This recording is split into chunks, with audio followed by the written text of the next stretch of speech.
doesn't normally think of bogs when one thinks of Prince Edward Island in Canada, but as you can see from this depression that I'm showing you, peat is just underneath the surface that's covered over with sphagnum moss. The beautiful white things that you see blowing in the wind are cotton grass, and the pink flowers are a form of orchid. Things in bogs have come up with some remarkable adaptations. This is the flower for the pitcher plant. What's at the base of the plant is equally fascinating, but you need to know a little bit more about bogs to appreciate why.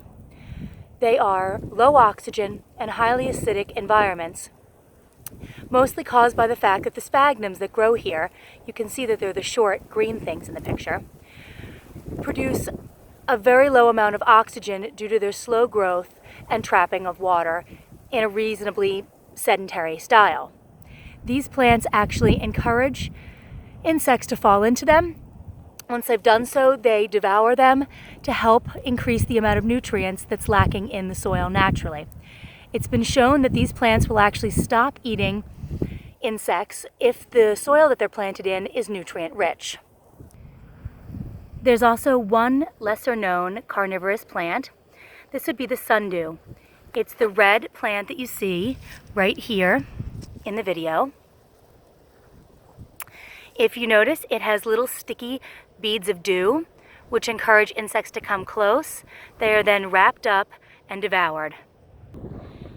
This bog is a particularly fascinating one, having originated 11,000 years ago on Prince Edward Island.